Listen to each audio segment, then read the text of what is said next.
us have dreams, things that we want to do with our life. The older you get, the more specific they become. And over time as you live, you have these dreams, the things that you want to accomplish, the things that you want to do with your life, the things that you want to have, or the things you want to be, or the things you want to be able to do. Those three things. But you have dreams. You have goals. You have things that you want to do. There can be all kind of things, but you have these dreams, these goals. And so now the thing about it is as you go through school and you go through college and you have the ability, you can exceed those. You have the ability above your goals. You're able to match these. You're able to do this. You can get that car. You can finally buy that house. And now you can get that watch. Or your wife can have this, or you can have that second home, or you can take that vacation to here, or you can go there. You can take that ski trip to what? You have the ability to meet these dreams and goals. But what happens? You get on down here about 60 or 65, and all of a sudden you begin to peak out. And that back hurts. Oh my gosh. And those knees hurt. And you can't hear nearly as well. You can't see. You're not nearly as fast or strong as you used to be. You know that. You know it's happening. And so you're kind of flattening out on your ability. But what happens is eventually that will cross that curve. And when that does, it's panic time. Because now you know, I can't do it. I'm losing it. You're losing it and you know it. And so you panic. So what you do is you go crazy. I know a man that went out and bought a brand new Corvette convertible so he could drive up down the road with the top down, shirt unbuttoned, a couple of buttons, and he was still stood. No, he wasn't. He was an old goot. but he was trying to get that back. Let me tell you a story. This is a true story. About 4 or 5 years ago, maybe more, 6. A friend of mine that we were discipling together. We were disciples in the same Bible studies, and so we're a good friend of mine. He called me one afternoon, and he says, "I want you to pray for my father-in-law." So I knew his father. I said, "Okay, I'll do that. Tell me about it." And he said, "Well, he's getting into some crazy stuff. He's meeting with this group of men, and he said, Chucky, they are trying to have these out-of-body experiences, and actually to be able to leave their body. They'll be in a group setting, and they'll leave their body and get above the crowd and be able to kind of control the crowd. They're trying to do that." He said, "This is the weirdest thing. It's scary. It's just super scary." And he said also he's going down to the gym. And he's working out. He's trying to buff up. This guy's about 60 something. He's trying to buff up. And that's not working too well, so now he's taking testosterone shots. They're shooting him full of testosterone. He's trying to get bulky.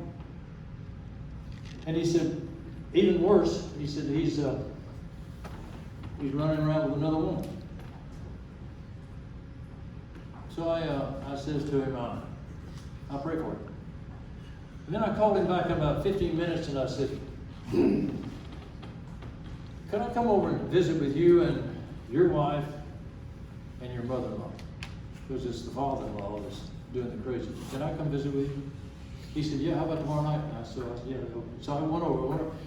They got the kids down, and they had dinner, and then they put the kids down and everything. And I sat down at the table with the mother-in-law, and then this friend of mine and his wife, and the mother-in-law and me, and I began to draw this on a piece of paper. And I told him about how that a man has the ability. He goes to college, he gets a good education, he takes seminars, he goes to different schools, and he learns, but eventually he gets old and he begins to run out of gas. He doesn't have the strength. He's not as fast. He's not as quick as he used to be. He begins to hurt. He can't hear as well. He's just getting old. And all of a sudden he realizes that his ability to meet his dreams, he can't do it anymore. It's getting away from him. And the further he gets away from those dreams and that ability, the more panicky he becomes. Psychologists call this what? Midlife crisis. That's a crisis. It's midlife. And you know who it happens to? It happens to every man that takes what God has given him and he saves it for himself. Because Jesus got through saying, whosoever will save his life will lose it. You take what I have given you in the womb, the way I have built you, the abilities, the strengths, the talents that I have given you, and you take that to serve yourself, I'll guarantee you will lose it. And Jesus says that plainly. And that's exactly what begins to happen. And so I drew this little illustration out here, and I finally stopped and I just kind of moved it across the table and asked his wife, is that where your husband is? And she didn't even move. She was standing there with her, she kind of had her face in her hands like that, just staring at that little piece of paper. And finally she said, that's exactly where he is. And that's exactly where you will be if you make that choice.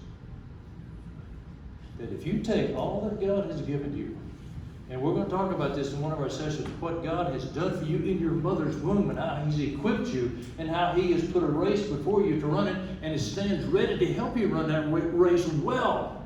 And you take that and use it for yourself. Use it for your own pleasure. Use it for the things that you want to do. Use it for your dreams and your goals. And Jesus says, all I can do is promise you up front, you will lose it. Life will not end well for you. I can promise you that.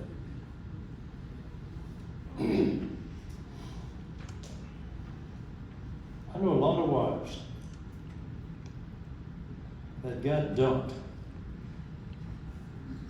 just so that macho man could demonstrate his virility or something.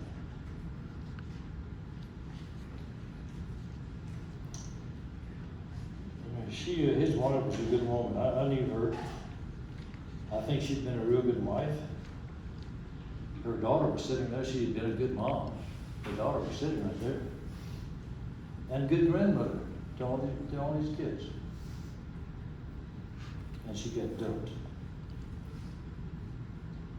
So how does a man do that? How does a man get to that?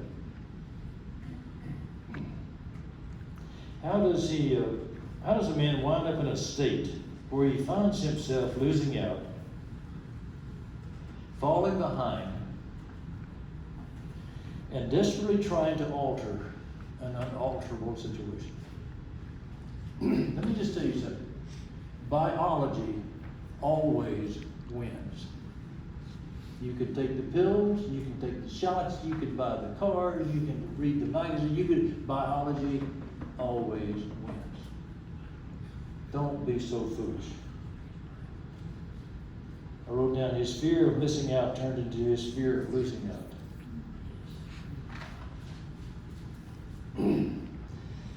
So I asked myself, I don't meet much with women. Occasionally, I had lunch with a couple of women last week that they knew I was coming to Oklahoma, and they had been students when I was working with Max at OUBSU back in the 70s. Larry was there, so these two gals, they were on my team, and so we had lunch together. But normally I just meet with men. I meet with men. So how does a man wind up this way? And the answer is because he chooses it. He chose that. You didn't just slip into it, you chose that. I went to a seminar one time and the guy made a statement he was worth the cost of the seminar. I mean, that one statement was worth everything I'd paid for it. And he said this, a man may not always get what he wants, but he almost always gets what he chooses. A man may not get what he wants, but he almost always gets what he chooses.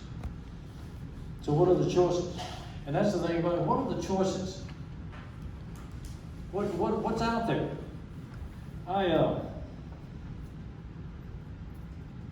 I talked to a fellow one time. He was really a sharp guy. I liked him. He was just a very likable fellow, young fellow, a physicist. He was smart. I mean, he was smart.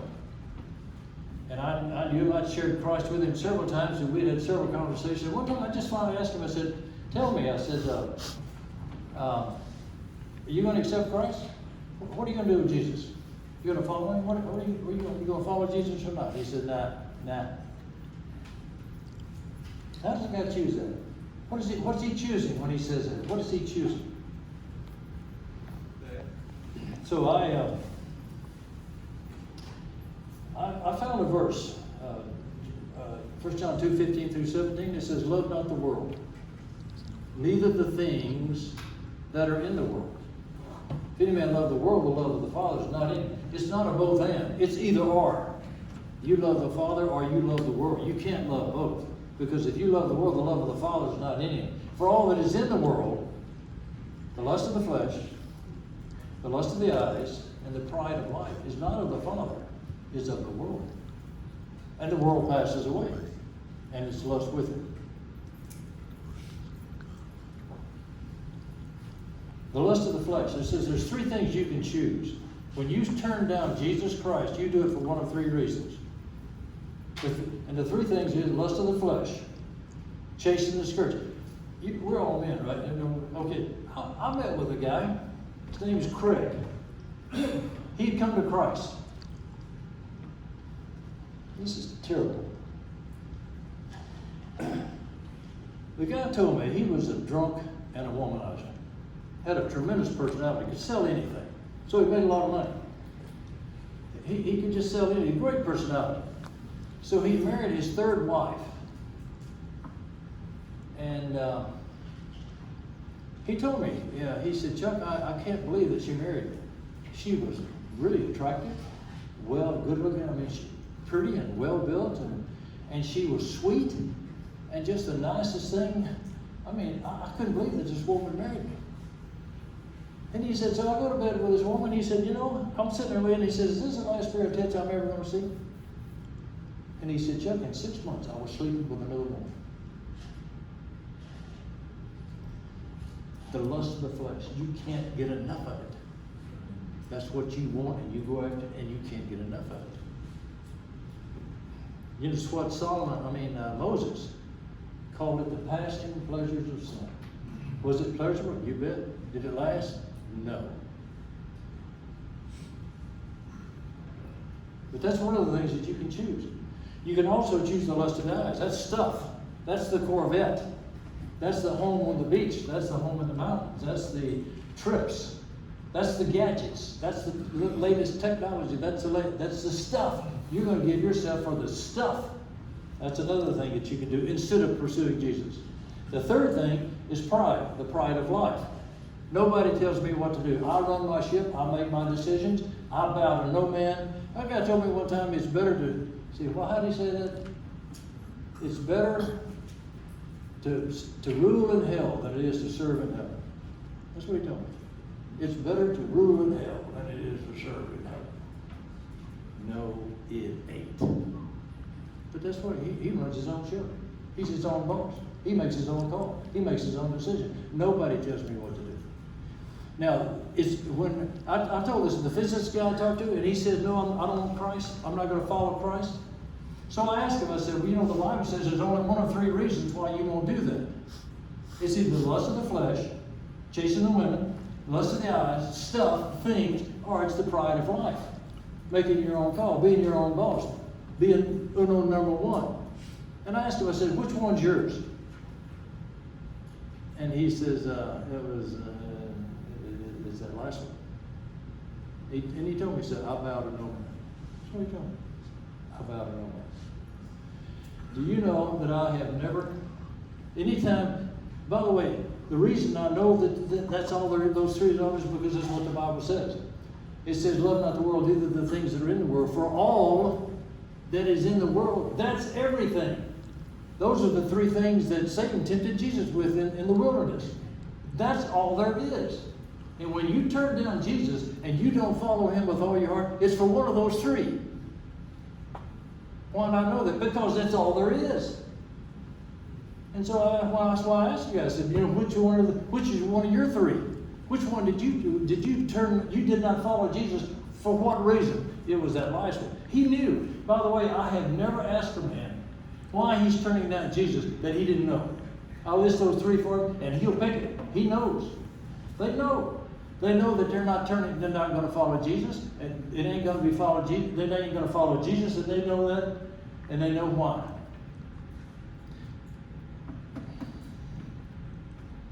Let me read you 10-10-10. It's written by Susie Welch. She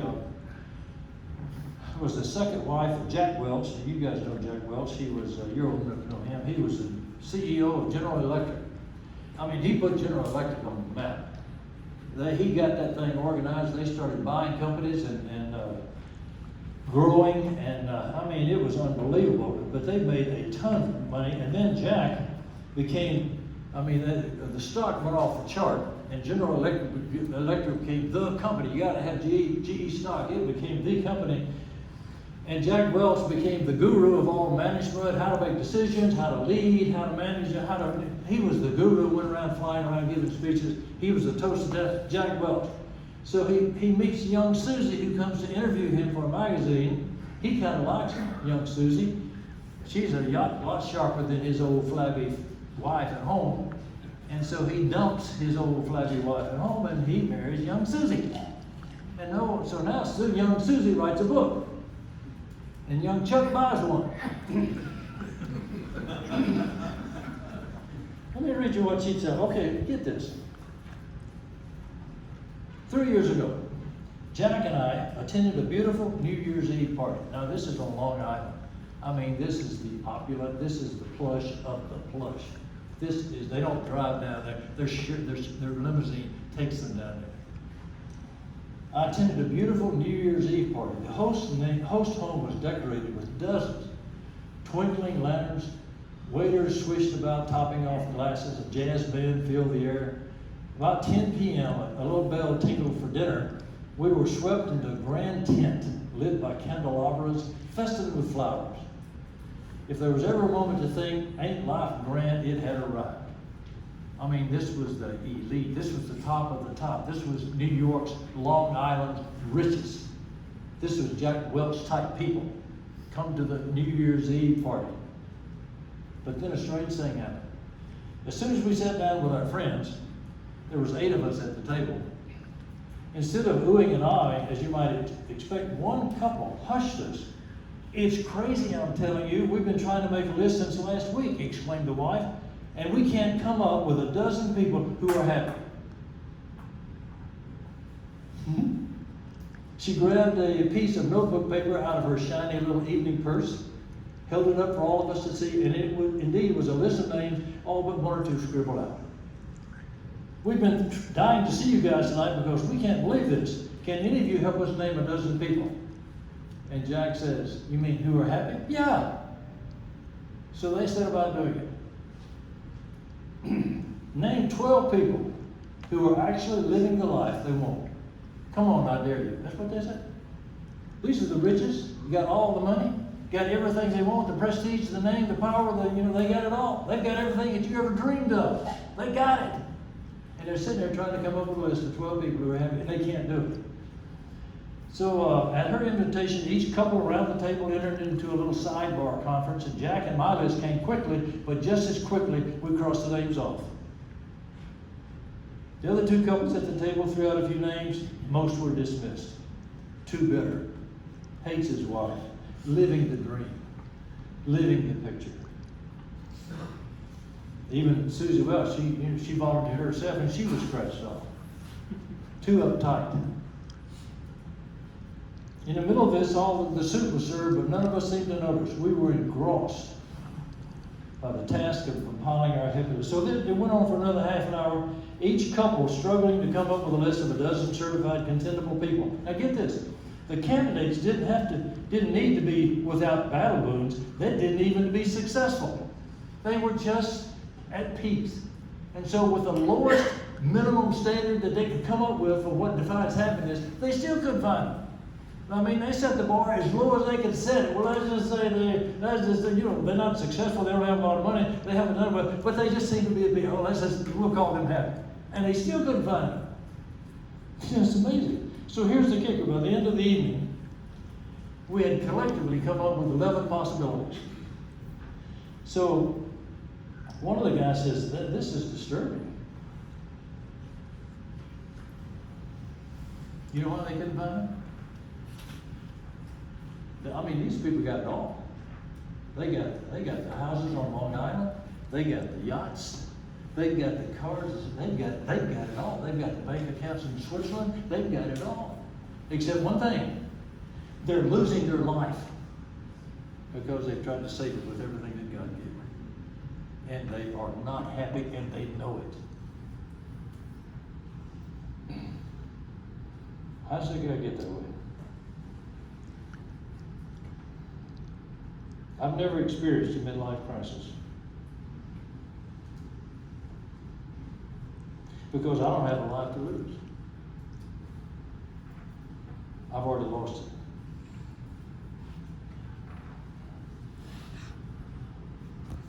But you know what scares me? I meet with men that are in their 40s, 50s, some 60s. And I meet with some men that I'm afraid that in 10 years, they're going to show up at a conference like this, and some JU is going to be up there giving that illustration, and they're going to be the example.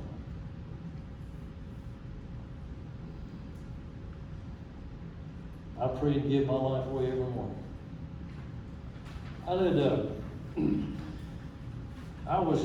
When I was at A&M, I was involved with the Navigators, but I was also involved in the Baptist student ministry there. And we had a retreat one January. It just came back, the semester started, we have a retreat. I go. There was this young gal came up to me, cute little gal, from Baylor. I was, because I'm A&M, and she comes up to me. All cute women come up to Aggies. I mean, that's the way it is. Hey, that's my goal. And I'm losing. But she comes to me and she said, do you go to A&M? I said, yes, I do, as I live and breathe. And she said, my boyfriend goes to A&M. Would you go by and see him? I said, well, sure. Well, he's in the band. I said, okay. I know where the band dorm is. That's dorm 11. After the war was over, World War II, all these servicemen came back and wanted to go to colleges, and so A&M built 12 dorms. They were just all duplicates, 12, all the same. They didn't even name them. They just numbered them. 1, 2, 3, 4. And maybe they couldn't count more than 12, but they built 12. But the band's in dorm 11. I knew that. And so I go down to dorm 11, and I said, there's a guy here named Bobby Ridley. Is there a guy here named? Well, he's up on the 4th. Anyway, I go up to the 4th floor, all the way down in the hall, and I knock on the door, come in, and so I come in, and there he is, and his roommate's named Jim Hopcroft. He was a trumpet player that had come there from New York. Just a phenomenal trumpet player. But they were standing in the middle of the room, and so I walk in and I say, hey, Bobby, I'm Chuck. I was at a Baptist retreat. I met your girlfriend, Ruth Ann, and she asked me to come out and see you. I said, are you Baptist?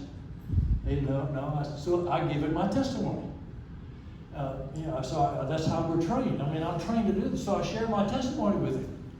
And then I asked him, I said, have you ever made a decision like this? Well, no. I said, well, so then I share the gospel. He and Jim were standing in the middle of the room. I'm talking to him about God, about salvation, about giving their life to Christ. So Bobby he's a Methodist, and he seems to be, he's very reticent. He just won't talk hard at all, and Jim doesn't say much. And so I'll leave. But every time we had another event, I would go by and invite Bobby to come to the event. We're going to have a rally, or we're going to have a meeting, or we got the group of guys coming in, or this. Would you come? And I think you'd enjoy the time. And so Bobby would come. He was a senior. He was not only a senior, he was not only in the band, he was the captain of the band. He was the band, A&M band was so big, they split it into the white band and the maroon band. There's actually two organizations, same band. And Bobby was the captain of the maroon band. You're talking about a big man on campus. He was a big man on campus. I didn't know that, but I said, I'm just sharing Jesus with him. So I invited him to a bunch of stuff. Well, about spring break, the Navigators decided to have a collegiate conference at Glen Eyrie. All of the United States were going to all go to Glen Eyrie and have a spring break conference. college conference. So we all saddled up, get a bunch of old mangy Aggies. There's about 30 of us, and we all climbed in different, and we head to Colorado Springs. We get up there, and we're going in this conference. Bobby goes with us. So one night, there's a place downtown Colorado Springs called Michelle's. It's an ice cream place. I mean, it is iconic. It is, if you go to Colorado Springs, you haven't been to Colorado Springs if you haven't been to Michelle's. I mean, it is the place to go. I mean, it is unbelievable. If you can make it out of ice cream, they made it. So we all saddled up and go down to Michelle's one night, and we're having a good time. About 30 college students walk in, all these men, and you can imagine what a ruckus we made. But we were having a good time, and somebody says to me, "Hey, where's Bobby?" And he wasn't there, and I was responsible for it. I had invited him, and I hadn't even realized he wasn't there. But after the meeting that night, he didn't go to Michelle's. He walked out, and it was about a foot of snow on the ground. It was cold. And the snow had fallen on these beautiful, beautiful spruce trees they had. You know, these branches come down and sweep like this. And they were just laden with snow. A foot of snow had fallen. And Bobby walked out, and he found one of these trees, and he kind of saddled up between two of the branches and walked in, and he finally got into the trunk of the tree and got down on his knees in the dirt at the trunk of that tree. And he went through his life, and he gave everything he had to God. He was a med student. He was already been accepted to med school. And he surrendered. He said, "God, I give you my career. I give you my med school. I want to do what you want me to do. God, I surrender that to you." Then he took his girlfriend. They were going to get married. And he said, "I give you Ruth Ann. I surrendered Ruth Ann to you. I give you Ruth Ann. Anybody out there, I want it to be you. I surrender that to you. I yield that to you." And he walked down through his life, one by one by one by one, and he lost his life for Jesus and the gospel. That's what he did. He didn't know that, but that's what he did. Changed his life. Bobby did go to med school. In fact, he used to meet with Max when he was in med school. He did get married to Ruth Ann, and they had a phenomenal ministry for the last 50 years. I mean, a phenomenal ministry. In fact, the Navigators, had a practice in Denton, Texas, and the Navigators asked him to come to Colorado Springs and be the Navigator doctor. He was that good. But he had a tremendous ministry in the lives of so many people. His wife wrote children's Bible studies. A phenomenal ministry together. But Bobby Ridley got out on his knees in the dirt, and he lost his life for my sake in the gospel. And now I look at his life, and it is a fulfilled, purpose-driven, godly, successful, enviable life that he and his wife and kids have. He didn't take the other three. So the thing that